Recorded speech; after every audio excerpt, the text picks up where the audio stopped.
Lettre de Paul aux chrétiens de Rome. Moi, Paul, serviteur du Christ Jésus, je vous écris. Dieu m'a appelé pour être apôtre et il m'a mis à part pour annoncer sa bonne nouvelle. Cette bonne nouvelle, Dieu l'a promise depuis longtemps par ses prophètes dans les livres saints. Elle parle de son Fils. Comme être humain, il est né dans la famille de David, son ancêtre. Par l'Esprit Saint, Dieu l'a établi dans sa puissance de Fils de Dieu quand il a fait se lever de la mort. C'est Jésus-Christ, notre Seigneur. Par lui, j'ai reçu le don d'être apôtre, pour l'honneur du Christ, afin d'amener les gens de tous les peuples à croire en lui et à lui obéir. Vous aussi, vous faites partie de ces gens-là, puisque Jésus-Christ vous a appelés. Vous tous qui êtes à Rome, Dieu vous aime et vous a appelés à vivre pour lui. Que Dieu notre Père et le Seigneur Jésus-Christ vous bénissent et vous donne la paix. Tout d'abord, je remercie mon Dieu par Jésus-Christ pour vous tous, parce qu'on parle de votre foi dans le monde entier. Quand j'annonce la bonne nouvelle du Fils de Dieu, je sers Dieu de tout mon cœur. Et lui, il sait que je dis la vérité. Quand je prie, je dis toujours vos noms et je demande sans cesse de pouvoir aller chez vous si Dieu le veut. Oui, j'ai très envie de vous voir pour partager avec vous les dons de l'Esprit Saint, alors vous serez plus forts. Ou plus exactement, quand je serai près de vous, la foi que nous avons, vous et moi, nous encouragera tous. Frères et sœurs chrétiens, je ne veux pas que vous ignoriez ceci. J'ai eu plusieurs fois l'intention d'aller chez vous, mais jusqu'à maintenant, je n'ai pas pu le faire. J'espérais obtenir de bons résultats chez vous comme dans les autres pays.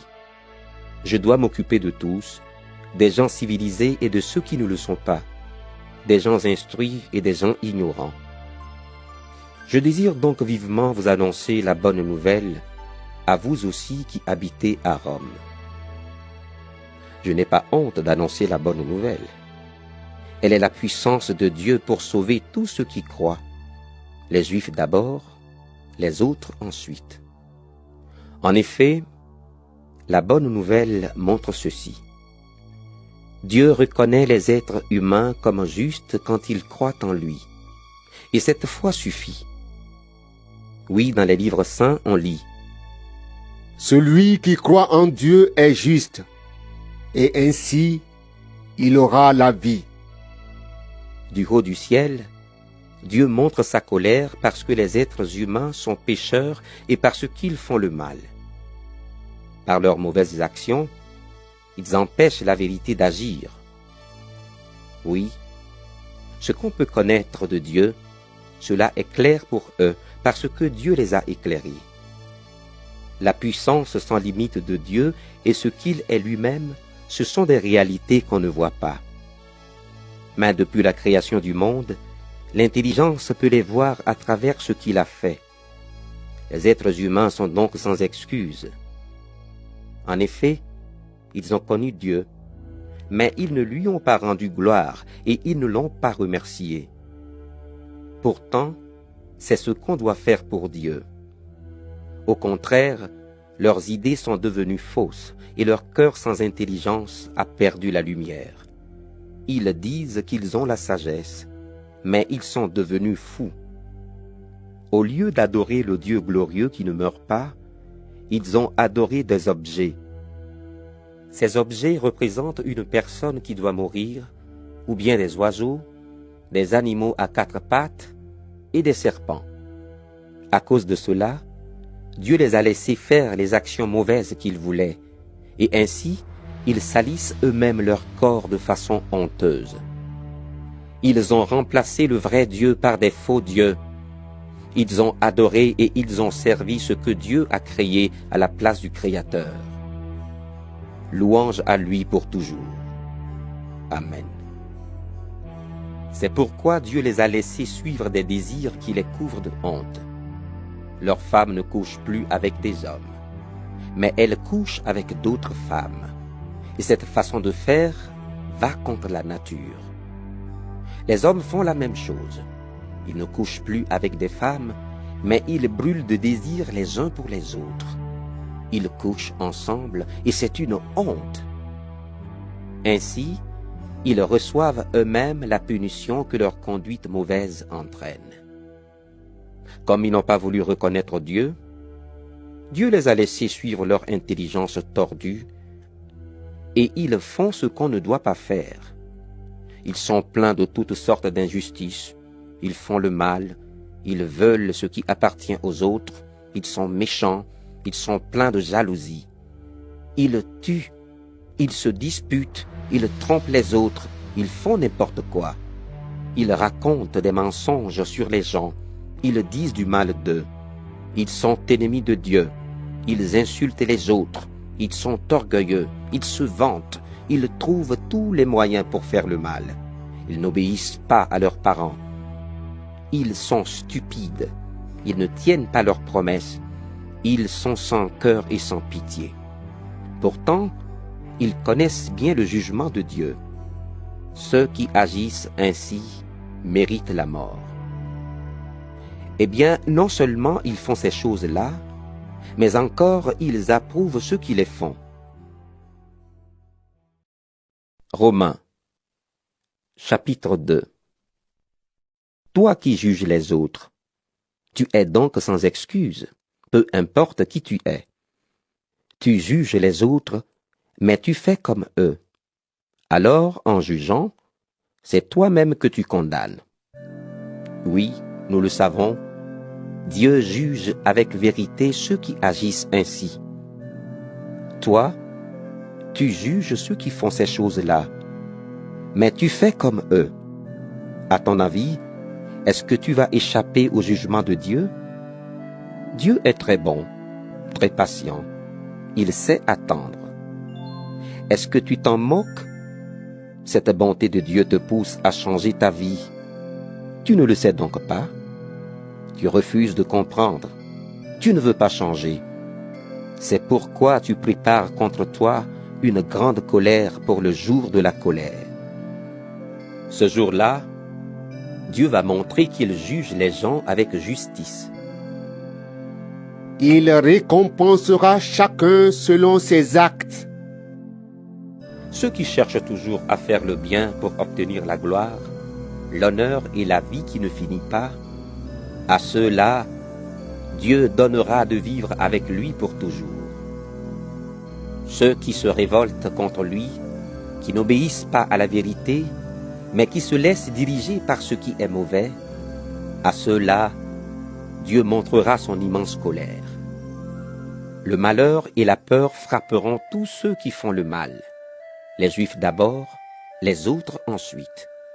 Au contraire, Dieu donnera la gloire, l'honneur et la paix à tous ceux qui font le bien, aux Juifs d'abord, aux autres ensuite.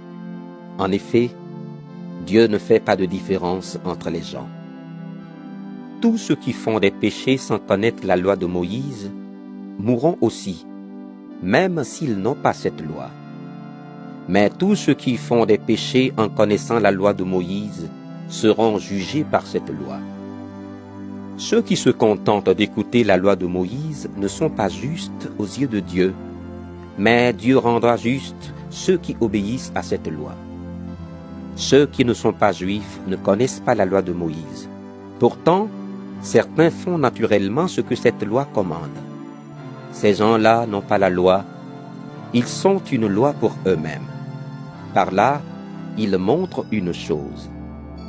Les actes que la loi demande sont écrits dans leur cœur. Leur conscience est témoin de cela. Et le fait qu'ils sont capables tantôt de s'accuser de leurs fautes, tantôt de se défendre, le prouve également. On le verra bien le jour du jugement.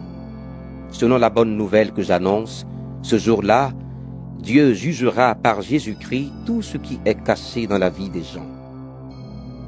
Toi qui portes le nom de Juif, tu t'appuies sur la loi et tu es fier de ton Dieu. Tu connais sa volonté et avec l'aide de la loi, tu es capable de choisir ce qui est bien.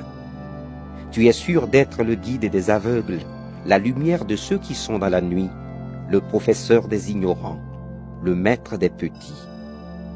Oui, tu es sûr que la loi te présente parfaitement la connaissance et la vérité. Eh bien, toi qui enseignes les autres, tu ne t'enseignes pas toi-même. Tu recommandes de ne pas voler, mais tu voles. Tu interdis l'adultère, mais toi tu le fais. Tu détestes les faux dieux, mais tu voles ce qui est dans leur temple. Tu es fier d'avoir la loi, mais tu n'obéis pas à la loi, et par là tu enlèves à Dieu son honneur. En effet, dans les livres saints, on lit: À cause de vous, ceux qui ne sont pas juifs insultent le nom de Dieu. C'est vrai, quand tu fais ce que la loi demande, la circoncision est utile. Mais quand tu n'obéis pas à la loi, même si tu es circoncis, tu es comme un homme qui n'est pas circoncis. Supposons ceci. Un homme n'est pas circoncis, mais il obéit à la loi de Dieu. Est-ce que Dieu ne va pas faire comme s'il était circoncis? Cet homme-là n'est pas circoncis dans son corps, mais il obéit à la loi. Eh bien, c'est lui qui te jugera, toi qui n'obéis pas à la loi. Et pourtant, tu as la loi écrite et la circoncision. Non, le vrai juif, ce n'est pas celui qui se conduit extérieurement comme un juif, et la vraie circoncision, ce n'est pas la marque faite sur le corps. Le vrai juif, c'est celui qui est juif au-dedans. Et la vraie circoncision, c'est celle du cœur. Elle vient de l'Esprit de Dieu et non de la loi écrite. Le vrai juif ne reçoit pas sa louange des gens. Il la reçoit de Dieu. Romains, chapitre 3. Eh bien, qu'est-ce que le juif a de plus que les autres? Est-ce qu'il y a un avantage à être circoncis? Oui, un grand avantage, à tout point de vue. D'abord, c'est aux Juifs que Dieu a confié ses paroles. Mais alors, si certains Juifs n'ont pas été fidèles, est-ce que cela va empêcher Dieu d'être fidèle? Sûrement pas. Reconnaissons plutôt ceci. Dieu dit la vérité, et tous les êtres humains sont menteurs.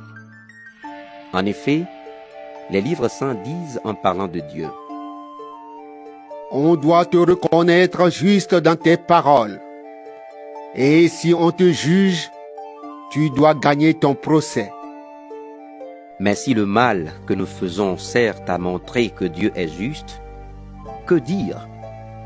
Est-ce que Dieu n'est pas injuste quand il nous frappe de sa colère? Ici, je parle comme tout le monde. Sûrement pas. En effet, si Dieu était injuste, comment pourrait-il juger le monde? Mais si, par mon mensonge, la vérité de Dieu apparaît plus clairement pour sa gloire, alors pourquoi est-ce que moi je suis encore condamné comme pécheur? Certains nous insultent, et ces gens-là méritent d'être condamnés. Ils nous accusent de dire: faisons le mal pour qu'il en sorte du bien. Alors pourquoi ne pas faire ce mal? Mais quoi? Est-ce que nous, les Juifs, nous sommes au-dessus des autres? Pas du tout. J'ai déjà montré une chose. Les Juifs et ceux qui ne sont pas Juifs sont tous sous le pouvoir du péché. Dans les livres saints, on lit: Aucun être humain n'est juste, même pas un seul. Personne n'est intelligent. Personne ne cherche Dieu. Tous ont quitté le bon chemin. Ils sont tous corrompus. Personne ne fait le bien, même pas un seul. Leur gorge est comme une tombe ouverte. Avec leur langue, ils trompent les autres. Sous leurs lèvres, c'est le poison de la vipère. Leur bouche est pleine de malédictions et de paroles blessantes. Avec leurs pieds, ils courent rapidement pour aller tuer. Ils détruisent tout sur leur passage et ils sèment le malheur. le chemin de la paix, ils ne le connaissent pas. Ils n'ont aucun respect pour Dieu. Pourtant, nous le savons, tout ce que la loi dit, elle le dit pour ceux qui doivent obéir à la loi. Alors, personne ne peut donner d'excuses, et le monde entier est reconnu coupable devant Dieu. C'est pourquoi, aux yeux de Dieu, personne ne sera juste en faisant ce que la loi demande. En effet, la loi permet seulement aux gens de savoir qu'ils ont péché. Mais maintenant, Dieu a montré de quelle façon il nous rend justes sans la loi. La loi de Moïse elle-même et les prophètes prouvent cela. Dieu rend justes les êtres humains par leur foi en Jésus-Christ. Il le fait pour tous ceux qui croient au Christ parce qu'il n'y a pas de différence entre eux. Tous ont péché et tous sont privés de la gloire de Dieu. Mais dans sa bonté, Dieu les rend justes gratuitement par Jésus-Christ qui les libère du péché. Dieu l'a offert en sacrifice. Alors, par sa mort, le Christ obtient le pardon des péchés pour ceux qui croient en lui. Ainsi, Dieu a voulu montrer qu'il est toujours juste. Il l'était autrefois quand il a été patient et n'a pas puni les péchés des êtres humains. Mais il est juste aujourd'hui puisqu'il veut à la fois être juste et rendre juste ceux qui croient en Jésus. Alors, est-ce qu'on a encore des raisons de se vanter? Non, pas du tout. Pourquoi donc? Parce que ce qui compte, ce n'est pas d'obéir à la loi, c'est de croire. Oui, nous pensons ceci. Les êtres humains sont rendus justes parce qu'ils croient, et non parce qu'ils font ce que la loi demande. Ou alors, est-ce que Dieu est seulement le Dieu des Juifs? Est-ce qu'il n'est pas aussi le Dieu des autres? Si, bien sûr, il est aussi le Dieu des autres peuples, parce qu'il n'y a qu'un seul Dieu. C'est lui qui va rendre justes les Juifs à cause de leur foi. C'est lui aussi qui va rendre justes les autres peuples à cause de leur foi. Donc, quand nous croyons, est-ce que nous rendons la loi inutile? Sûrement pas. Au contraire, nous donnons à la loi toute sa valeur. Romains, chapitre 4. Maintenant, qu'est-ce que nous allons dire sur Abraham, notre ancêtre? Qu'est-ce qu'il a obtenu par lui-même? Si Abraham a été reconnu comme juste à cause de ce qu'il a fait, il peut se vanter, mais pas devant Dieu. En effet, dans les livres saints, qu'est-ce qu'on dit? Abraham a cru en Dieu. Alors Dieu l'a reconnu comme juste en tenant compte de sa foi. Quand quelqu'un travaille, on le paie. Ce salaire n'est pas un cadeau, mais c'est quelque chose qu'on lui doit. Au contraire, quelqu'un ne fait rien de spécial, mais il croit en celui qui rend juste le pécheur. Cette personne, Dieu la reconnaît comme juste parce qu'il tient compte de sa foi. Et David chante son bonheur, le bonheur de celui que Dieu reconnaît comme juste sans tenir compte de ses actes. Voici des gens heureux. Dieu a enlevé leurs fautes. Il a pardonné leurs péchés. Voici l'homme heureux. Le Seigneur ne tient pas compte de sa faute. Est-ce que ce bonheur est seulement pour les Juifs? Ou bien est-ce qu'il est aussi pour les autres peuples? Nous avons dit, Abraham a cru en Dieu, alors Dieu l'a reconnu comme juste en tenant compte de sa foi. Mais quand Dieu l'a-t-il reconnu comme juste? Après sa circoncision ou avant? Non, pas après, mais avant. Avant d'être circoncis, Abraham était juste parce qu'il croyait en Dieu. Ensuite seulement, il a reçu le signe de la circoncision. Cette marque montrait que Dieu le reconnaissait comme juste à cause de sa foi. De cette façon, Abraham est devenu le père de tous ceux qui croient en Dieu, même s'ils ne sont pas circoncis. Ceux-là, Dieu les reconnaît comme justes. Abraham est devenu aussi le père des circoncis. Je veux parler de ceux qui ne sont pas seulement circoncis dans leur corps, mais qui suivent en même temps l'exemple de notre père Abraham. Lui, il a cru en Dieu avant d'être circoncis. Dieu a promis à Abraham et à ceux qui allaient naître de lui qu'il recevrait le monde. Mais cette promesse, Dieu ne l'a pas faite parce qu'Abraham a obéi à la loi.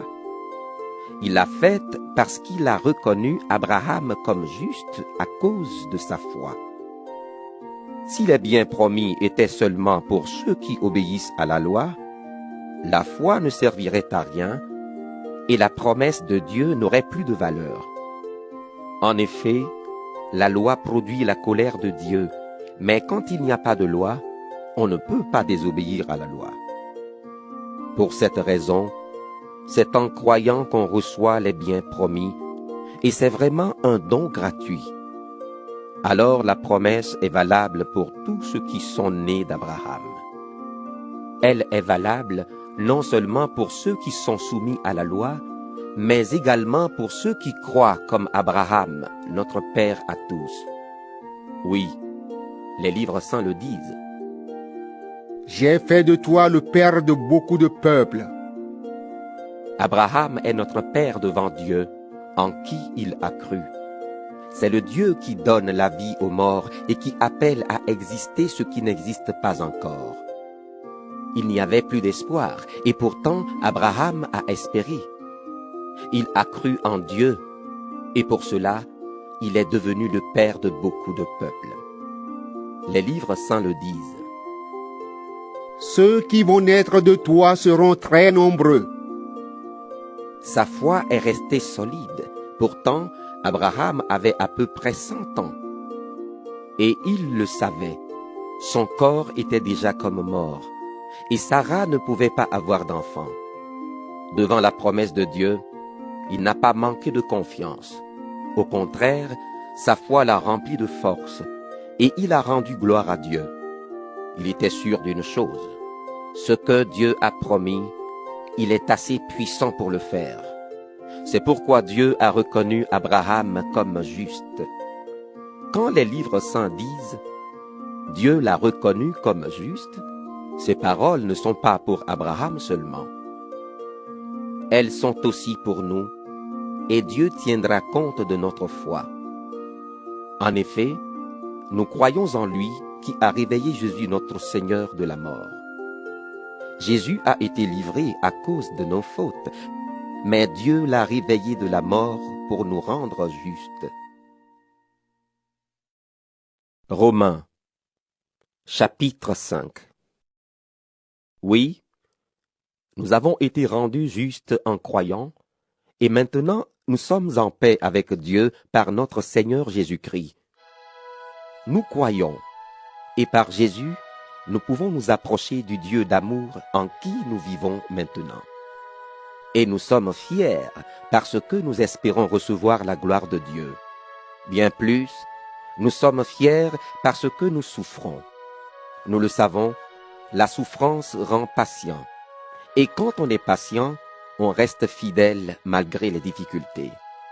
Quand on est fidèle, on garde l'espérance. Et cette espérance ne trompe pas. En effet, Dieu a répandu son amour dans nos cœurs par l'Esprit Saint qu'il nous a donné. Oui, quand nous étions encore sans force, le Christ est mort pour les gens mauvais, au moment décidé par Dieu. Déjà, pour une personne juste, on ne serait guère prêt à mourir. Pour une personne qui fait le bien, on aurait peut-être le courage de mourir. Mais voici comment Dieu a prouvé son amour pour nous. Le Christ est mort pour nous, et pourtant, nous étions encore pécheurs. Maintenant, son sacrifice nous a rendus justes. Alors c'est sûr, le Christ va nous sauver aussi de la colère de Dieu. Oui, quand nous étions les ennemis de Dieu, il nous a réconciliés avec lui par la mort de son Fils. Puisqu'il nous a réconciliés, alors c'est sûr, Dieu va aussi nous sauver par la vie de son Fils. Ce n'est pas tout. Nous sommes fiers de Dieu à cause de notre Seigneur Jésus-Christ qui nous a maintenant réconciliés avec Dieu. Le péché est entré dans le monde à cause d'un seul homme, Adam. Et le péché a amené la mort. Alors la mort a touché tous les êtres humains parce que tous ont péché. Avant que Dieu donne la loi à Moïse, le péché était dans le monde. Mais quand il n'y a pas de loi, on ne tient pas compte du péché. Pourtant, depuis le temps d'Adam jusqu'à Moïse, la mort a été très puissante. Elle a frappé même ceux qui n'ont pas péché comme Adam, qui a désobéi à l'ordre de Dieu. Adam était le représentant de celui qui allait venir. Mais il y a une grande différence entre le don gratuit de Dieu et la faute d'Adam. Oui, à cause de la faute d'un seul homme, Adam, un grand nombre de gens sont morts. Mais le don gratuit de Dieu est beaucoup plus important. Ce don, Dieu l'a fait par un seul homme, Jésus-Christ, et ainsi il a répandu généreusement ses bienfaits sur un grand nombre de gens. Le don de Dieu produit un autre résultat que le péché d'un seul homme. En effet, après le péché d'un seul, Adam, le jugement de Dieu a eu pour résultat de condamner les êtres humains. Au contraire, après leurs nombreuses fautes, le don gratuit de Dieu a eu pour résultat de les rendre justes. Oui, par un seul homme, par la faute d'un seul, la mort a frappé tout le monde. Mais par le seul Jésus-Christ, les êtres humains reçoivent beaucoup plus de Dieu. Il leur donne gratuitement ses bienfaits et il les rend justes. Par le Christ, ils vivront et ils seront rois avec lui. Finalement, la faute d'un seul a eu pour résultat de condamner tous les êtres humains. De même, l'action juste d'un seul a pour résultat de rendre justes tous les êtres humains, et par là, ils ont la vie. Autrefois, un seul homme a refusé d'obéir à Dieu, et un grand nombre de gens sont devenus pécheurs. De même, un seul homme a obéi, et un grand nombre de gens seront rendus justes. La loi est arrivée, et les fautes sont devenues de plus en plus nombreuses.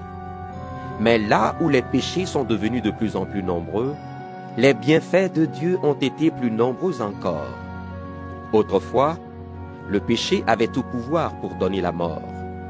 De même maintenant, la bonté de Dieu a tout pouvoir pour rendre justes les êtres humains, et ainsi nous pouvons recevoir la vie avec Dieu pour toujours, par Jésus-Christ notre Seigneur. Romains, chapitre 6. Alors, qu'est-ce que cela veut dire? Est-ce que nous devons continuer à pécher pour que les bienfaits de Dieu se répandent en abondance? Sûrement pas. Nous sommes passés par une mort qui nous a séparés du péché. Alors, comment pouvons-nous vivre encore dans le péché? Vous le savez bien, notre baptême, en nous unissant au Christ Jésus, nous a tous unis à sa mort. Donc, par le baptême, nous avons été plongés avec lui dans la mort. Mais la puissance glorieuse du Père a réveillé le Christ de la mort, pour que nous aussi, nous vivions d'une vie nouvelle. En effet, nous avons été totalement unis à lui au moment où nous sommes morts avec lui. De même, nous serons unis à lui en nous levant comme lui de la mort. Comprenons bien ceci. Ce que nous étions avant, cela a été cloué sur la croix avec le Christ. Alors le péché qui fait partie de nous-mêmes est détruit, et nous ne sommes plus esclaves du péché. Oui, celui qui est mort est libéré du péché. Mais si nous sommes morts avec le Christ, nous croyons que nous vivrons aussi avec lui. Nous le savons bien. Depuis que le Christ s'est réveillé de la mort, il ne doit plus mourir. La mort n'a plus de pouvoir sur lui.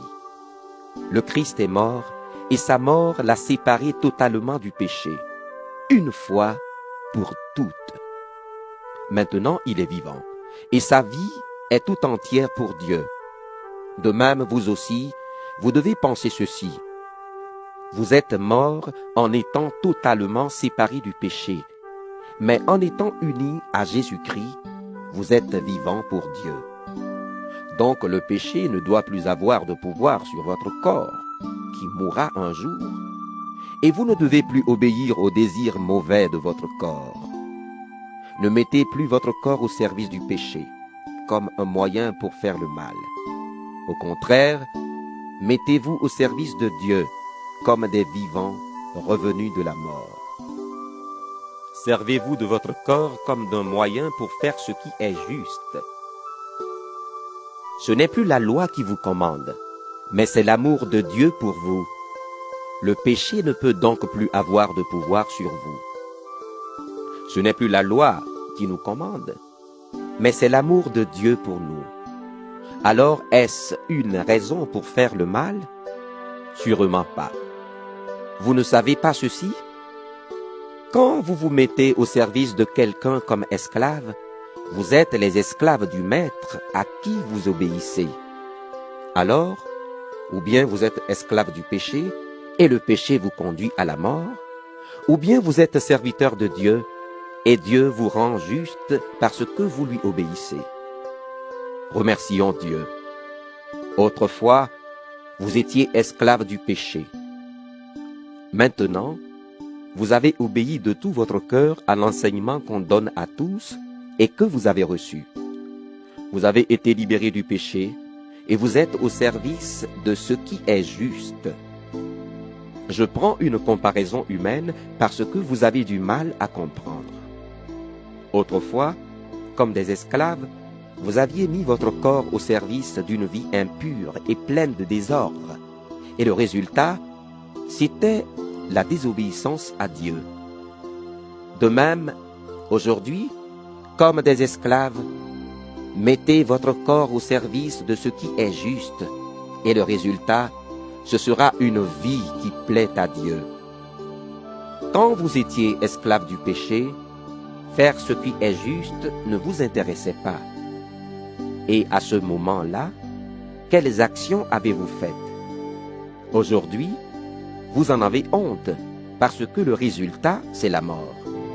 Mais maintenant, vous êtes libérés du péché, et vous êtes devenus les serviteurs de Dieu.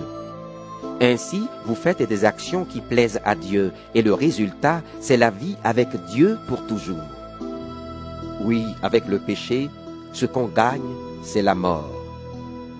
Mais avec Dieu, ce qu'on reçoit gratuitement, c'est la vie avec lui pour toujours, en union avec le Christ Jésus, notre Seigneur.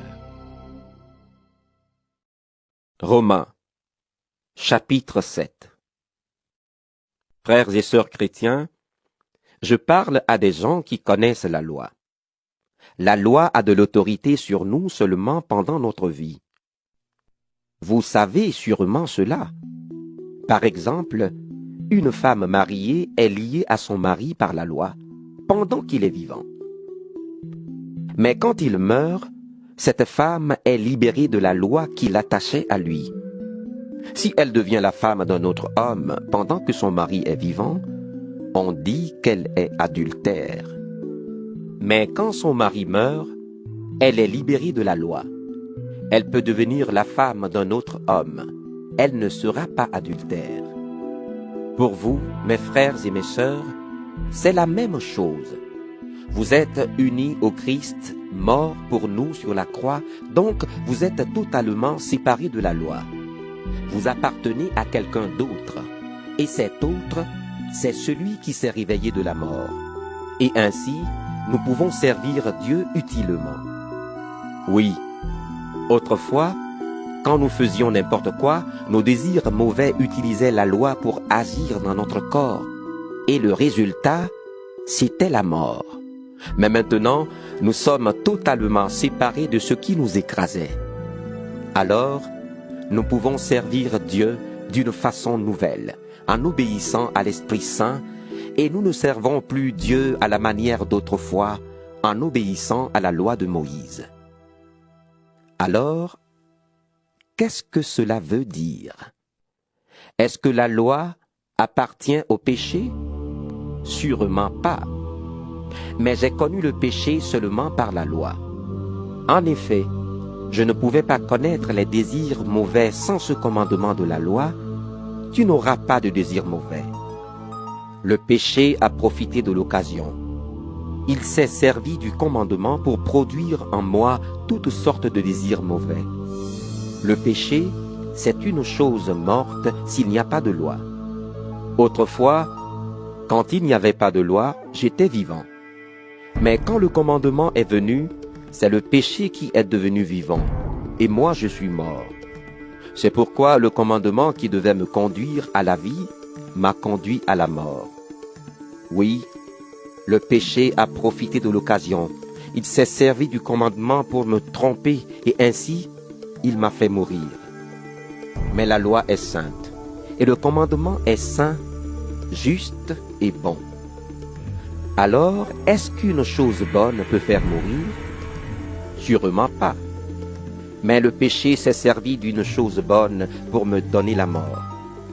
De cette façon, le commandement a permis de reconnaître combien le péché est mauvais et de montrer toute sa violence. Oui, nous le savons, la loi vient de Dieu, mais moi, je suis un homme faible, vendu comme esclave au péché. Vraiment, ce que je fais, je ne le comprends pas. Ce que je veux, je ne le fais pas, et ce que je déteste, je le fais. Si je fais ce que je ne veux pas, je reconnais que la loi est bonne. Alors, ce n'est pas moi qui fais cela, c'est le péché qui habite en moi. Oui, je le sais, le bien n'habite pas en moi, je veux dire en moi qui suis faible. Pour moi, vouloir le bien, c'est possible, mais faire le bien, c'est impossible. En effet, le bien que je veux, je ne le fais pas, et le mal que je ne veux pas, je le fais. Si je fais ce que je ne veux pas, ce n'est pas moi qui fais cela, mais c'est le péché qui habite en moi. Ainsi, je découvre cette loi.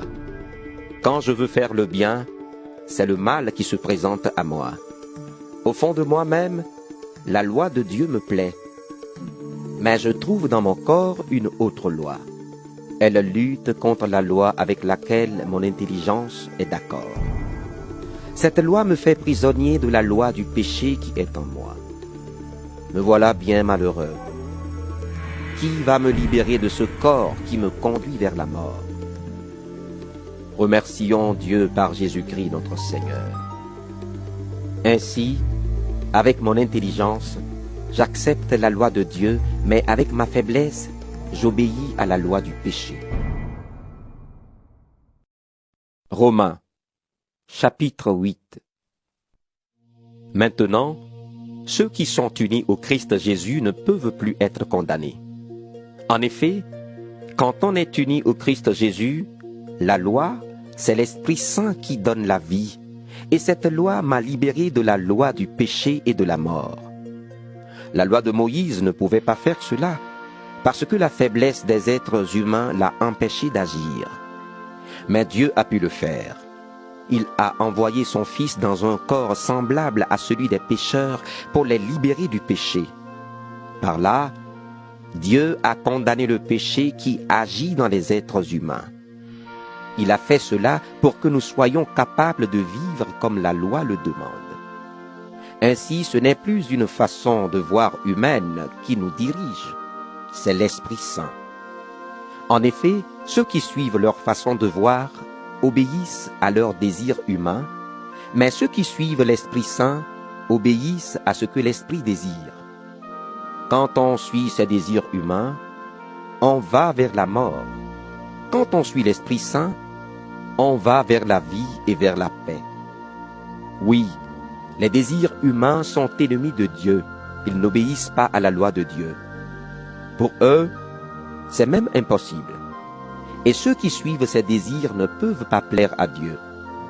Or, vous ne suivez plus ces désirs.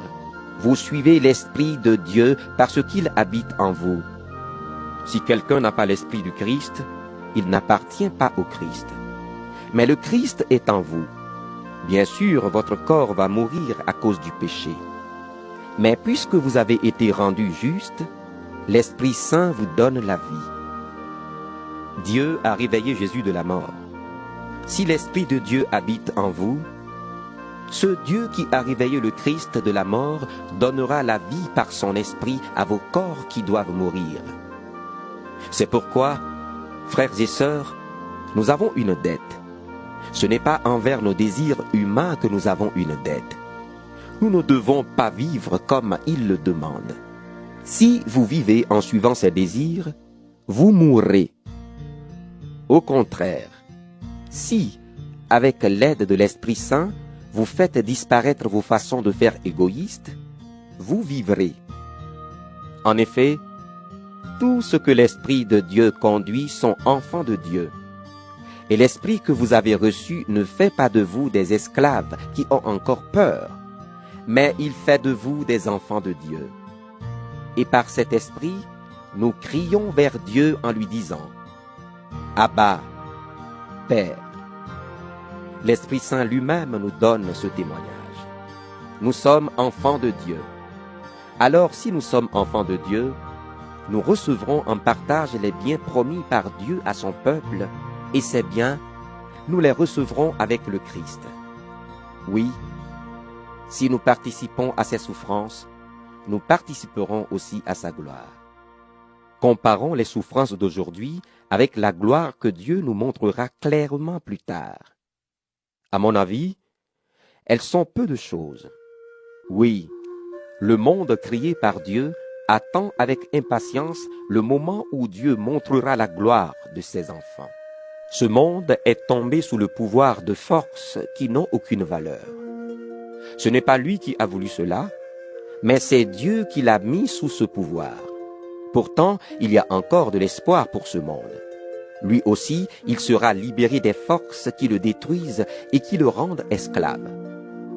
Alors, il participera à la liberté et à la gloire des enfants de Dieu. Nous le savons, tout le monde créé gémit et souffre encore maintenant comme une femme qui accouche, mais il n'est pas le seul. Nous aussi, nous gémissons dans notre cœur en attendant d'être vraiment enfants de Dieu et de devenir complètement libres. Pourtant, nous avons déjà reçu l'Esprit Saint comme première part des dons que Dieu a promis. En effet, nous sommes sauvés, mais en espérance seulement. Quand on voit ce qu'on espère, on n'appelle plus cela espérer. Les choses qu'on voit, est-ce qu'on peut encore les espérer? Espérer ce que nous ne voyons pas, c'est l'attendre avec beaucoup de patience. De plus, l'Esprit Saint aussi vient nous aider, nous qui sommes faibles. Nous ne savons pas prier comme il faut. Alors l'Esprit Saint lui-même prie pour nous avec des gémissements que la bouche ne peut pas redire. Mais Dieu voit le fond des cœurs. Il sait ce que l'Esprit veut demander. Oui, l'Esprit Saint prie comme Dieu le veut pour ceux qui lui appartiennent. Nous savons encore une chose. Dieu fait tout pour le bien de ceux qui ont de l'amour pour lui. Ceux-là, il les a appelés selon son projet. En effet, ceux que Dieu a choisis d'avance, il a aussi décidé d'avance de les faire ressembler à son Fils. Ainsi, son Fils sera l'aîné d'une grande famille. Ceux que Dieu a choisis d'avance, il les a aussi appelés. Ceux qu'il a appelés et ceux qu'il a rendus justes, il leur a aussi donné sa gloire. Que dire de plus? Si Dieu est pour nous, qui sera contre nous? Même à son Fils, Dieu n'a pas évité la souffrance, mais il l'a livré pour nous tous. Alors avec son Fils, il va tout nous donner gratuitement. Qui peut accuser ceux que Dieu a choisis? Personne. En effet, Dieu les rend justes. Qui peut les condamner? Personne. En effet, le Christ Jésus est mort. De plus, il s'est réveillé de la mort. Il est à la droite de Dieu et il prie pour nous. Qui peut nous séparer de l'amour du Christ? Est-ce que c'est le malheur ou l'inquiétude, la souffrance venant des autres, ou bien la faim, la pauvreté, les dangers ou la mort? Les livres saints disent: À cause de toi, nous risquons sans arrêt la mort. On nous traite comme des moutons de boucherie. Mais dans tout ce qui nous arrive, nous sommes les grands vainqueurs par celui qui nous a aimés. Oui, j'en suis sûr. Rien ne pourra nous séparer de l'amour que Dieu nous a montré dans le Christ Jésus, notre Seigneur. Ni la mort, ni la vie, ni les anges, ni les esprits, ni le présent, ni l'avenir, ni tous ceux qui ont un pouvoir, ni les forces d'en haut, ni les forces d'en bas, ni toutes les choses créées, rien ne pourra nous séparer de l'amour de Dieu. Romains, chapitre 9. Je suis uni au Christ, donc je vais dire la vérité. Je ne vais pas mentir. Ma conscience, guidée par l'Esprit Saint, me dit aussi que c'est vrai. Mon cœur est plein d'une grande tristesse et je souffre sans cesse. Oui, je souhaiterais moi-même être rejeté par Dieu et séparé du Christ pour mes frères et sœurs juifs. Ils sont du même peuple que moi. Ce sont des Israélites. Dieu a fait d'eux ses enfants. Il leur a montré sa gloire. Il a fait alliance avec eux. Il leur a donné la loi, le culte, les promesses et les ancêtres célèbres. C'est dans leur peuple que le Christ est né comme être humain, lui qui est Dieu au-dessus de tout. Louange à lui pour toujours. Amen. Pourtant, la promesse de Dieu n'a pas été sans résultat. En effet, ceux qui sont nés d'Israël n'appartiennent pas tous au vrai peuple d'Israël. Et ceux qui sont nés dans la famille d'Abraham ne sont pas tous ses vrais enfants. Oui, Dieu a dit à Abraham: Les enfants que je t'ai promis, tu les auras par Isaac. Voici le sens de ces paroles. Ce ne sont pas les enfants nés de la volonté d'un homme et d'une femme qui sont les enfants de Dieu. Les vrais enfants, ce sont les enfants nés de la promesse de Dieu. Voici les paroles de la promesse. Je reviendrai dans un an et Sarah aura un fils. Ce n'est pas tout. Il y a aussi Rebecca. Elle a eu 2 enfants du même père, notre ancêtre Isaac. Ces enfants n'étaient pas encore nés. Ils n'avaient encore fait ni bien ni mal. Pourtant Dieu a dit à Isaac: le frère aîné servira le plus jeune. Les livres saints le disent. J'ai préféré Jacob à Ésaü. Ceci s'est passé pour que le projet de Dieu se réalise. Dieu choisit les gens librement. Ce choix ne dépend pas de leurs actes, mais il dépend seulement de Dieu qui appelle. Qu'est-ce que cela veut dire? Est-ce que Dieu est injuste? Sûrement pas. En effet, il a dit à Moïse: J'aurai pitié de qui je veux avoir pitié. Je serai bon avec qui je veux être bon. Donc la bonté de Dieu ne dépend pas de ce que les gens veulent, ni de leurs efforts, mais elle dépend seulement de Dieu qui a pitié. Dans les livres saints, Dieu dit au roi d'Égypte: Je t'ai fait roi pour montrer ma puissance en toi et pour faire connaître mon nom sur toute la terre. On le voit, Dieu a pitié de qui il veut et il ferme le cœur de qui il veut. Mais alors, tu vas me dire, Dieu fait encore des reproches, pourquoi donc? En effet, qui peut résister à ce qu'il veut? Mais qui es-tu, toi, pour discuter avec Dieu? Est-ce que le plat demande à celui qui l'a fait, « Pourquoi est-ce que tu m'as fait comme cela » Est-ce que le potier ne peut pas faire ce qu'il veut avec son argile? Avec la même terre, est-ce qu'il ne peut pas faire un joli plat et un plat ordinaire? Dieu a voulu montrer sa colère et faire connaître sa puissance. Pourtant, les êtres humains qui méritaient sa colère et qui allaient être condamnés, il les a supportés avec beaucoup de patience. Aux autres, il a montré sa pitié. Il a voulu leur faire connaître sa grande gloire. Il les a préparés à recevoir cette gloire. Et ces gens-là, c'est nous. Il nous a appelés non seulement parmi les Juifs, mais aussi parmi ceux qui ne sont pas Juifs.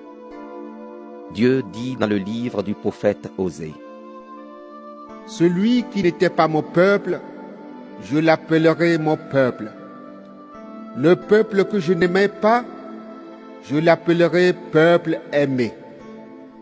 Et là où on avait dit aux gens, vous n'êtes pas mon peuple, on les appellera fils du Dieu vivant. » De son côté, Ésaïe annonce au sujet du peuple d'Israël. Même si les Israélites deviennent aussi nombreux que les grains de sable au bord de la mer, seule une partie d'entre eux sera sauvée. En effet, le Seigneur fera sur la terre ce qu'il a dit, rapidement et jusqu'au bout. Ésaïe a dit aussi par avance. Le Dieu Tout-Puissant nous a laissé quelques enfants. Sinon, nous serions devenus comme la ville de Sodome, comme la ville de Gomorrhe. Qu'est-ce que cela veut dire? Eh bien, des gens qui ne sont pas juifs ont été rendus justes en croyant. Pourtant, ils ne cherchaient pas à être justes. Au contraire, le peuple d'Israël cherchait à devenir juste par la loi. Pourtant, il n'y est pas arrivé. Pourquoi? Parce que cette justice, les Juifs ne l'attendaient pas de la foi. Ils croyaient l'obtenir par leurs actes. Ils ont heurté la pierre qui fait perdre l'équilibre. En effet, dans les livres saints, Dieu dit, « Je pose dans la ville de Sion une pierre qui fait perdre l'équilibre, un rocher qui fait tomber. Mais celui qui s'appuie sur ce rocher ne le regrettera pas. » Romains, chapitre 10. Frères et sœurs chrétiens, je désire de tout mon cœur que les Juifs soient sauvés, et je demande cela à Dieu pour eux. Oui, je peux le dire, ils sont pleins d'ardeur pour Dieu, mais cette ardeur n'est pas éclairée par la connaissance. Ils n'ont pas compris comment Dieu rend justes les êtres humains. Ils ont cherché à imposer leur façon d'être justes. Ainsi, ils ont refusé le chemin que Dieu prend pour rendre justes les êtres humains. En effet, la loi de Moïse a atteint son but. C'est le Christ, et maintenant Dieu rend juste tous ceux qui croient en Jésus-Christ. Quand Moïse parle de la justice qui vient de la loi, il dit, « La loi donnera la vie à celui qui obéit à tous ses commandements. » Mais voici comment il parle de la justice qui vient de la foi. Ne dis pas dans ton cœur, « Qui montera au ciel pour faire descendre le Christ ?» Ne dis pas non plus, « Qui va descendre dans le ventre de la terre ?» Le Christ est déjà remonté du milieu des morts. Alors voici comment Moïse parle de la justice dans les livres saints. La parole est tout près de toi, dans ta bouche et dans ton cœur. Cette parole, c'est le message de la foi que nous annonçons. Est-ce que ta bouche affirme devant tous que Jésus est le Seigneur? Est-ce que tu crois dans ton cœur que Dieu l'a réveillé de la mort? Dans ce cas, tu seras sauvé. En effet, quand nous croyons de tout notre cœur, Dieu nous rend justes. Quand nous affirmons notre foi devant tous, il nous sauve. Oui, les livres saints disent, Ceux qui croient en lui ne le regretteront pas. Alors il n'y a pas de différence entre les Juifs et ceux qui ne sont pas Juifs. Tous ont le même Seigneur. Il donne ses bienfaits à tous ceux qui font appel à lui. Les livres saints le disent. Tous ceux qui feront appel au Seigneur seront sauvés. Mais comment s'adresser au Seigneur si on ne croit pas en lui? Et comment croire au Seigneur si on n'a pas entendu parler de lui? Et comment entendre parler de lui si personne ne l'annonce? Et comment l'annoncer si personne n'est envoyé pour cela? Les livres saints le disent bien. Quelle joie à l'arrivée de ceux qui annoncent de bonnes nouvelles. Mais tous n'ont pas obéi à la bonne nouvelle. Oui, Ésaïe le dit. Seigneur, qui a cru à notre message? On devient croyant quand on écoute le message, et ce message, c'est la parole du Christ. Alors je demande, est-ce que les Juifs n'ont pas entendu cette parole? Mais si. En effet, les livres saints disent. On a entendu la voix des messagers sur la terre entière, et leurs paroles sont allées jusqu'au bout du monde. Alors je demande, est-ce que le peuple d'Israël n'a pas compris? Dieu a déjà dit par la bouche de Moïse. Je vous rendrai jaloux de ceux qui ne forment pas un vrai peuple. Je vous mettrai en colère contre un peuple sans intelligence. Et Ésaïe ose même annoncer de la part de Dieu. Ceux qui ne me cherchaient pas, ceux-là m'ont trouvé. Et je me suis montré à ceux qui ne me demandaient rien. Mais au sujet du peuple d'Israël, Dieu dit, toute la journée, j'ai tendu les mains vers un peuple qui n'obéit pas et qui est contre moi.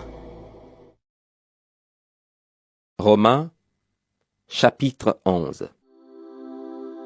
Alors je demande, est-ce que Dieu a rejeté son peuple? Sûrement pas. La preuve, moi je suis israélite, de la famille d'Abraham, de la tribu de Benjamin. Dieu n'a pas rejeté son peuple qu'il a choisi d'avance. Dans les livres saints, vous connaissez sûrement les paroles d'Élie quand il se plaint à Dieu du peuple d'Israël. Voici ce qu'il dit. Seigneur, ils ont tué tes prophètes. Ils ont détruit tes autels. Moi seul je suis resté et ils veulent me tuer. Quelle est la réponse de Dieu? La voici. J'ai gardé pour moi 7000 hommes, ceux qui n'ont pas plié les genoux devant le Dieu Baal. Aujourd'hui, c'est la même chose. Il reste un petit nombre de gens que Dieu a choisis par amour. Mais si Dieu les a choisis par amour, ce n'est pas à cause de ce qu'ils ont fait. Sinon, l'amour de Dieu ne serait pas un amour gratuit. Qu'est-ce que cela veut dire?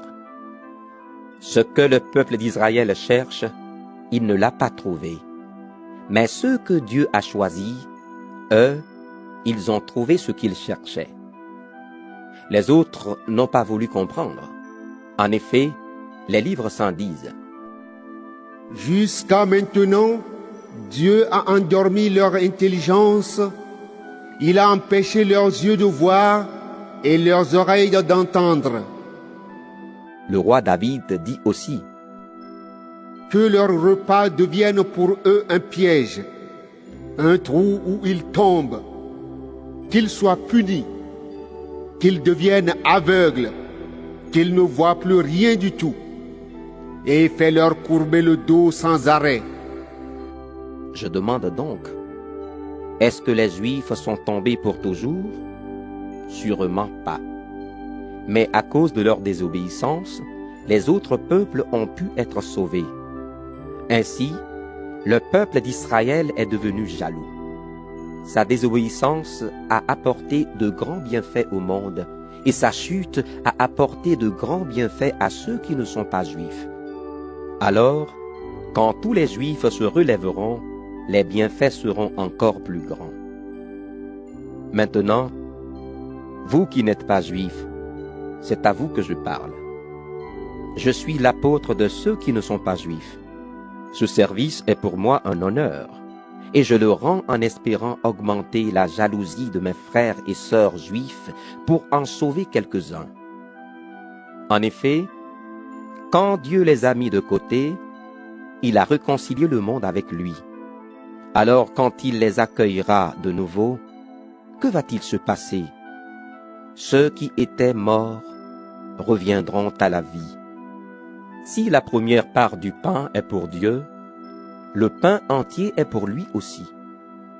Et si les racines d'un arbre sont à Dieu, les branches sont à lui aussi. Le peuple d'Israël est comme un arbre bien cultivé, auquel on a coupé quelques branches. Toi, tu es comme la branche d'un arbre sauvage, et on t'a greffé parmi les branches qui restaient sur l'arbre cultivé. Maintenant, tu peux profiter avec ces branches de la bonne sève de ses racines. Mais ne va pas te vanter devant les branches. Tu veux pourtant te vanter, mais ce n'est pas toi qui portes les racines, ce sont les racines qui te portent. Tu vas dire, on a coupé des branches pour que moi, je sois greffé. C'est vrai. On les a coupées parce qu'elles n'avaient pas la foi, et toi, tu restes attaché à l'arbre parce que tu as la foi. Ne te vante pas, mais tu dois plutôt avoir peur. En effet, si Dieu a coupé des branches, même à l'arbre cultivé, Dieu peut te faire la même chose. Alors regarde, Dieu est bon et il est sévère. Il est sévère pour ceux qui sont tombés. Il est bon pour toi si tu vis de sa bonté. Sinon tu seras coupé, toi aussi, comme une branche. Mais si un jour les Juifs acceptent de croire, Dieu est assez puissant pour les greffer de nouveau. En effet, toi, tu étais la branche d'un arbre sauvage. On t'a coupé et on t'a greffé sur un arbre cultivé. Pour toi, ce n'était pas naturel. Les Juifs, eux, étaient les branches de l'arbre cultivé. Alors, Dieu les greffera bien plus facilement sur cet arbre où ils avaient poussé. Frères et sœurs chrétiens, voici le mystère que je veux vous faire connaître. Ainsi, vous ne croirez pas que vous êtes des sages. Une partie du peuple d'Israël refuse de comprendre, et cela durera jusqu'à ce que les autres peuples reviennent vers Dieu. À ce moment-là, tout le peuple d'Israël sera sauvé comme les livres saints le disent. Le libérateur viendra de Jérusalem. Il enlèvera les fautes de la tribu de Jacob. Voici l'alliance que je ferai avec eux quand j'enlèverai leurs péchés. Ils ont refusé la bonne nouvelle. Ils sont donc devenus ennemis de Dieu, et cela à votre avantage. Pourtant, Dieu les avait choisis pour être son peuple. Il les aime à cause de leurs ancêtres. En effet, Dieu ne reprend jamais ce qu'il a donné. Il ne rejette jamais ceux qu'il a appelés. Autrefois, vous n'avez pas obéi à Dieu. Mais maintenant, Dieu a eu pitié de vous parce que les Juifs n'ont pas obéi. Pour eux, c'est la même chose. Maintenant, ils n'ont pas obéi à Dieu pour que Dieu ait pitié de vous. Alors maintenant, eux aussi pourront recevoir la pitié de Dieu. Dieu a permis que tous les êtres humains refusent d'obéir pour montrer à tous sa pitié. Dieu est vraiment grand. Sa sagesse et ses pensées sont vraiment très profondes. Personne ne peut connaître ses décisions. Personne ne peut comprendre ses projets. Les livres saints disent: Qui connaît la pensée du Seigneur? Qui peut lui donner des conseils? Qui lui a donné quelque chose le premier pour que Dieu lui donne à son tour? Oui, tout vient de lui. Tout existe par lui et pour lui. À Dieu la gloire pour toujours. Amen. Romains, chapitre 12. Frères et sœurs chrétiens, Dieu est plein de bonté pour nous. Alors je vous demande ceci. Offrez-lui votre personne et votre vie. C'est le sacrifice réservé à Dieu et qui lui plaît. Voilà le vrai culte que vous devez lui rendre. Ne suivez pas les coutumes du monde où nous vivons, mais laissez Dieu vous transformer en vous donnant une intelligence nouvelle. Ainsi vous pourrez savoir ce qu'il veut, ce qui est bon, ce qui lui plaît, ce qui est parfait. Dieu m'a donné gratuitement ses bienfaits. Je peux donc dire à chacun de vous, ne vous croyez pas plus important que vous n'êtes, mais que chacun se juge comme il est, selon la mesure de foi que Dieu lui a donnée en partage. En effet, dans notre corps, il y a plusieurs parties, et elles ne font pas toutes la même chose. De même, nous qui sommes plusieurs, nous formons tous ensemble un seul corps en étant unis au Christ. Et nous sommes tous unis les uns aux autres, chacun à sa place, comme les parties d'un même corps. Nous avons reçu de Dieu des dons, et ils sont différents pour chacun de nous. Alors si quelqu'un a le don de parler comme un prophète, qu'il parle en accord avec sa foi. Si quelqu'un a le don de servir, qu'il serve. Si quelqu'un a le don d'enseigner, qu'il enseigne. Si quelqu'un a le don d'encourager, qu'il encourage. Celui qui donne doit donner sans compter. Celui qui dirige la communauté doit le faire avec ardeur. Celui qui aide les pauvres doit le faire avec joie. Que votre amour soit vrai. Détestez le mal. Attachez-vous au bien. Aimez-vous de tout votre cœur comme des frères et sœurs chrétiens. Soyez toujours les premiers à vous respecter les uns les autres. Servez le Seigneur activement, sans paresse et de tout votre cœur. Soyez dans la joie à cause de votre espérance. Restez patients dans le malheur. Continuez à prier fidèlement. Aidez les chrétiens qui en ont besoin. Recevez bien ceux qui viennent chez vous. Souhaitez du bien à ceux qui vous font souffrir. Souhaitez du bien et non du mal. Soyez dans la joie avec ceux qui sont dans la joie. Pleurez avec ceux qui pleurent. Soyez bien d'accord entre vous. Ne cherchez pas de grandes choses, mais laissez-vous attirer par ce qui est simple. Ne vous prenez pas pour des sages. Ne rendez à personne le mal pour le mal. Cherchez à faire le bien devant tous. Autant que possible, si cela dépend de vous, vivez en paix avec tous. Amis très chers, ne vous vengez pas vous-même, mais laissez faire la colère de Dieu. En effet, dans les livres saints, le Seigneur Dieu dit, « À moi la vengeance, c'est moi qui donnerai à chacun ce qu'il mérite. » Mais il dit aussi, « Si ton ennemi a faim, donne-lui à manger. S'il a soif, donne-lui à boire. Alors si tu fais cela, c'est comme si tu mettais des charbons brûlants sur sa tête. » Ne te laisse pas vaincre par le mal, mais sois vainqueur du mal par le bien. Romains, chapitre 13. Chacun doit obéir à ceux qui ont le pouvoir. En effet, tout pouvoir vient de Dieu, et ceux qui ont le pouvoir gouvernent parce que Dieu le permet. Alors, si quelqu'un lutte contre les autorités, il lutte contre l'ordre voulu par Dieu, et ceux qui refusent de leur obéir seront condamnés. Quand on fait le bien, on ne doit pas avoir peur de ceux qui nous gouvernent, mais on doit avoir peur d'eux quand on fait le mal. Tu ne veux pas avoir peur des autorités? Alors fais le bien et tu recevras leurs félicitations. Oui, les autorités sont au service de Dieu pour te conduire au bien. Mais si tu fais le mal, tu dois avoir peur, car les autorités ont le pouvoir de punir. Et ce n'est pas pour rien. Quand les autorités punissent, elles sont au service de Dieu. Elles montrent la colère de Dieu contre celui qui fait le mal. C'est pourquoi il faut obéir, non seulement pour éviter la colère de Dieu, mais encore parce que notre conscience nous le demande. C'est aussi pour cela que vous payez des impôts. En effet, les fonctionnaires qui les demandent sont chargés de ce travail par Dieu. Donnez à chacun ce que vous lui devez. Si c'est l'impôt, payez l'impôt. Si c'est une taxe, payez-la.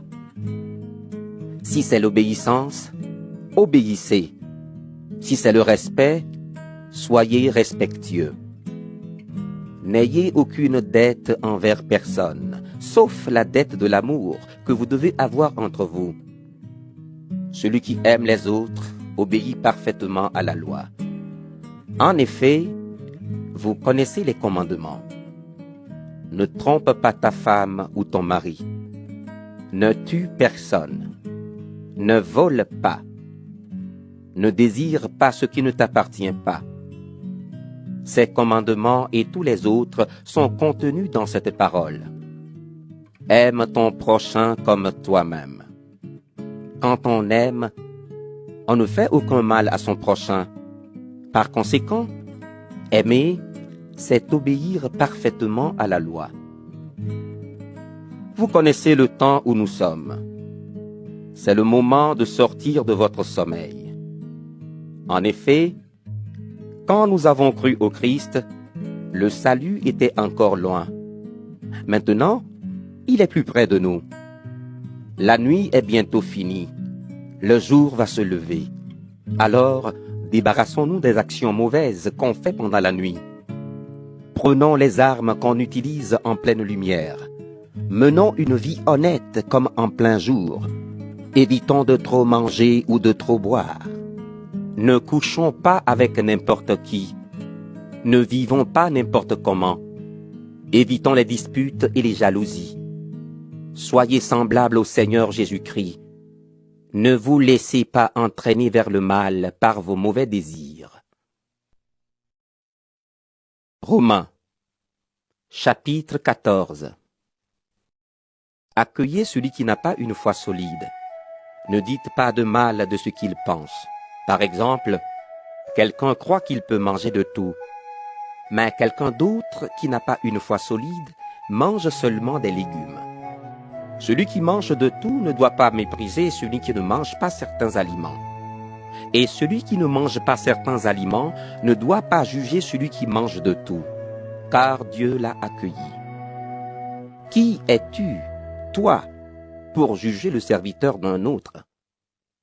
S'il reste debout ou s'il tombe, c'est l'affaire de son maître.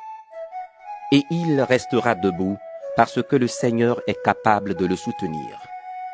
Quelqu'un pense que certains jours sont plus importants que d'autres. Quelqu'un d'autre pense qu'ils sont tous pareils. Chacun doit être bien persuadé de ce qu'il pense. Celui qui fait des différences entre les jours fait cela pour le Seigneur. Celui qui mange de tout fait cela pour le Seigneur, car il remercie Dieu. Et celui qui ne mange pas de tout fait cela pour le Seigneur, et lui aussi remercie Dieu. Personne parmi nous ne vit pour soi-même, et personne ne meurt pour soi-même. Si nous vivons pour le Seigneur. Si nous mourrons pour le Seigneur. Alors, en vivant ou en mourant, nous appartenons au Seigneur. Oui, le Christ est mort et il est revenu à la vie pour être le Seigneur des morts et des vivants. Mais toi, pourquoi juger ta sœur ou ton frère chrétien? Et toi, pourquoi les mépriser? En effet, nous devrons tous nous présenter devant le tribunal de Dieu.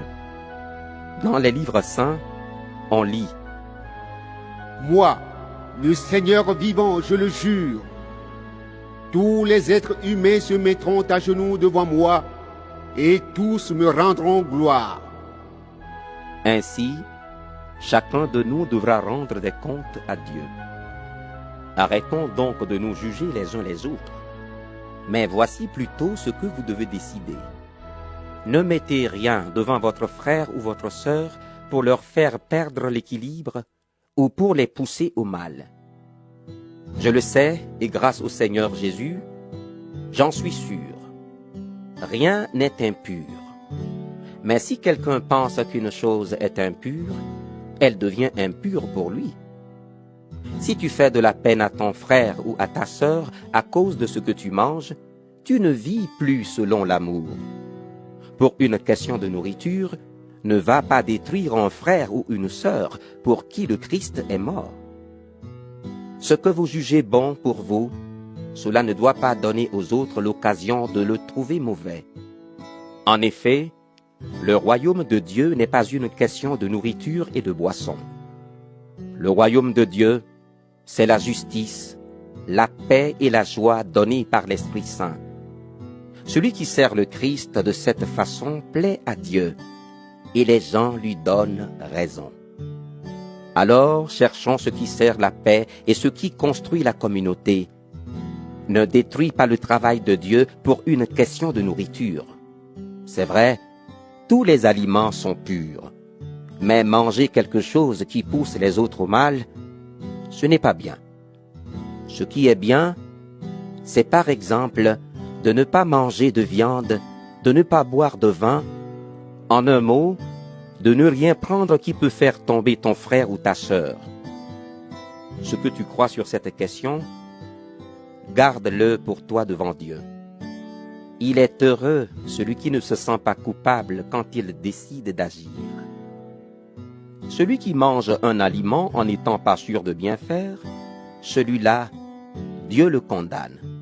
En effet, il n'agit pas en accord avec sa foi. Et quand on n'est pas en accord avec la foi, on fait un péché. Romains, chapitre 15. Nous qui sommes forts, nous devons porter la faiblesse de ceux qui n'ont pas cette force. Nous ne devons pas chercher ce qui nous plaît. Chacun de nous doit chercher à plaire aux autres pour le bien, pour construire la communauté. Le Christ, lui, n'a pas cherché ce qui lui plaisait. Au contraire, les livres saints disent « Les insultes de ceux qui t'insultent sont tombées sur moi. » En effet, tous les livres saints écrits autrefois ont été écrits pour nous instruire. Ils doivent nous donner patience et courage pour que nous possédions l'espérance. La patience et le courage viennent de Dieu.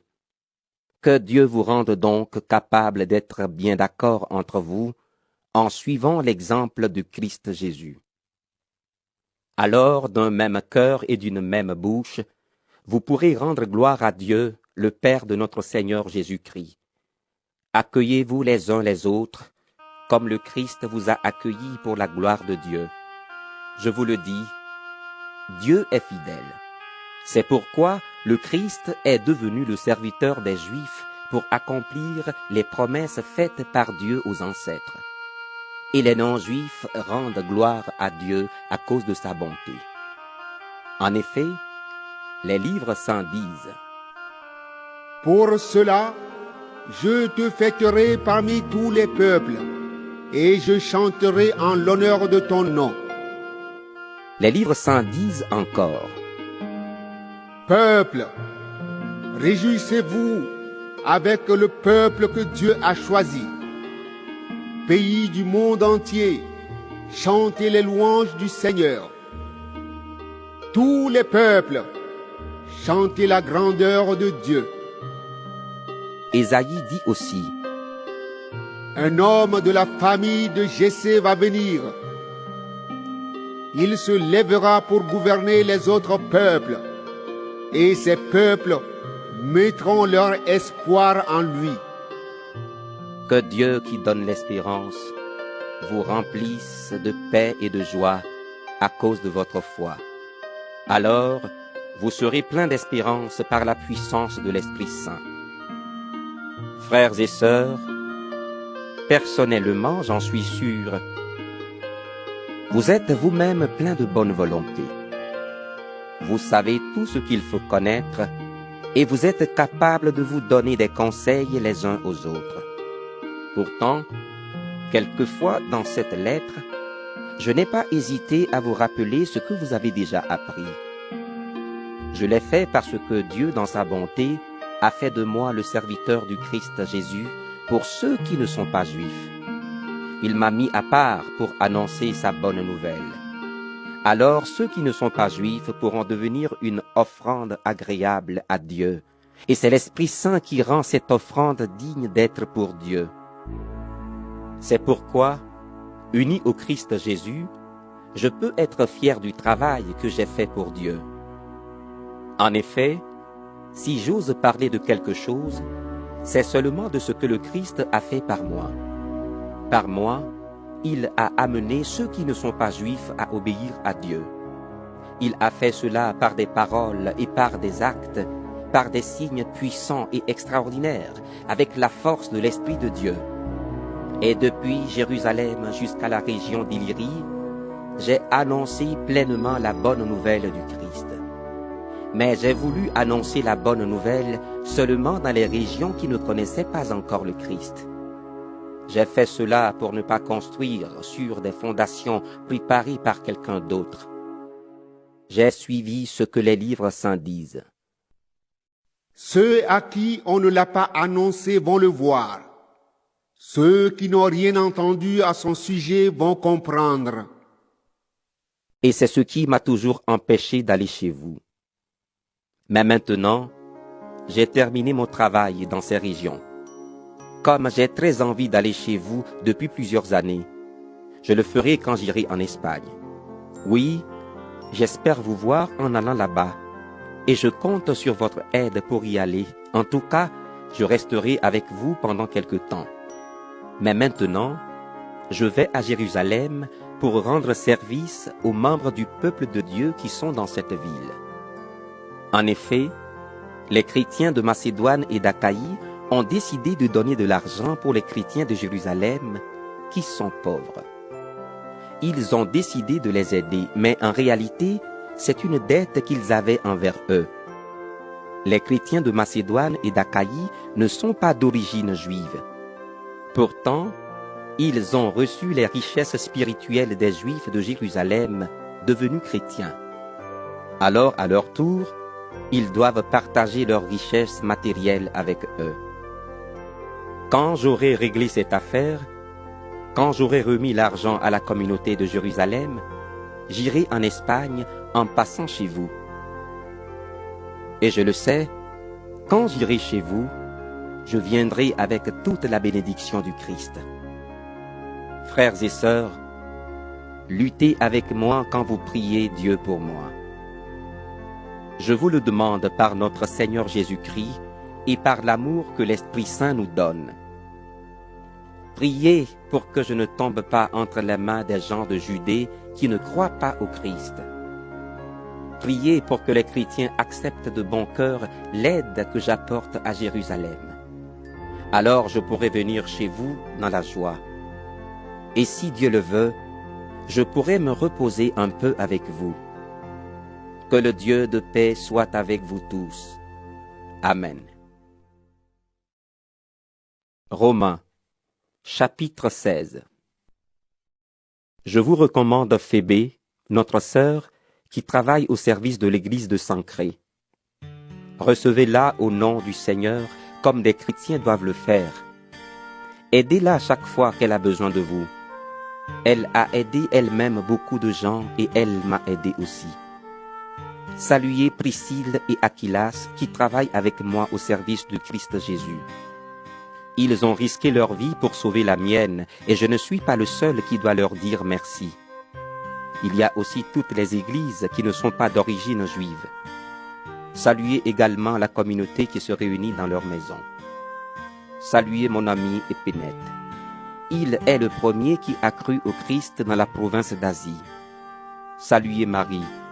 Elle a beaucoup travaillé pour vous. Saluez Andronicus et Junias. Ils sont de ma famille et ils étaient en prison avec moi. Ce sont des apôtres de grande valeur. Ils étaient même chrétiens avant moi. Saluez Ampliatus, mon ami dans le Seigneur. Saluez Urbain qui travaille avec nous au service du Christ. Et Stachys, mon ami. Saluez Apelles qui s'est montré un vrai chrétien.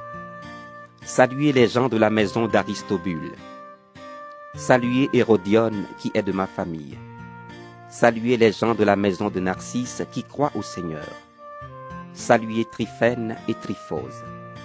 Elles travaillent beaucoup pour le Seigneur. Saluez mon amie Perside.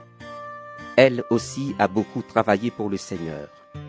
Saluez Rufus que le Seigneur a choisi, et saluez sa mère qui est aussi une mère pour moi. Saluez Asyncrite, Phlégon, Hermès, Patrobas, Hermas, ainsi que les frères et sœurs qui sont avec eux. Saluez Philologue et Julius, Nérée et sa sœur, Olympas et tous les chrétiens qui sont avec eux. Saluez-vous les uns les autres en vous embrassant comme des frères et sœurs chrétiens. Toutes les églises du Christ vous envoient leurs salutations. Frères et sœurs, voici ce que je vous demande. Méfiez-vous des gens qui divisent la communauté. Ils risquent de faire tomber les croyants en parlant contre l'enseignement que vous avez reçu. N'allez plus avec eux. En effet, ces gens-là ne servent pas le Christ notre Seigneur. Ils servent leur ventre. Avec leurs paroles mielleuses et leurs beaux discours, ils trompent les gens simples. Oui, votre obéissance, tout le monde la connaît. Alors à cause de vous, je suis dans la joie. Mais je veux que vous soyez pleins de sagesse pour faire le bien et toujours attentifs à éviter le mal. Le Dieu de la paix va bientôt écraser Satan sous vos pieds. Que notre Seigneur Jésus vous bénisse. Timothée, qui travaille avec moi, vous salue. Lucius, Jason et Sosipater, qui sont de ma famille, vous saluent aussi. C'est moi, Tertius, qui écris cette lettre. Je vous salue dans le Seigneur qui nous unit. Gaius vous salue. J'habite chez lui, et toute l'Église se réunit dans sa maison. Vous avez le salut d'Éraste, le trésorier de la ville, et de Quartus, notre frère. Gloire à Dieu! Il a le pouvoir de vous rendre fort par la bonne nouvelle que j'apporte en annonçant Jésus-Christ. Par cette bonne nouvelle, Dieu fait connaître le mystère caché depuis toujours et qui, maintenant, a été mis en pleine lumière. Alors tous les peuples qui ne sont pas juifs peuvent le connaître par les livres des prophètes. Le Dieu qui existe depuis toujours a donné cet ordre pour que tous les peuples croient en lui et lui obéissent. Gloire à Dieu, le seul qui possède la sagesse. À lui la gloire par Jésus-Christ pour toujours. Amen.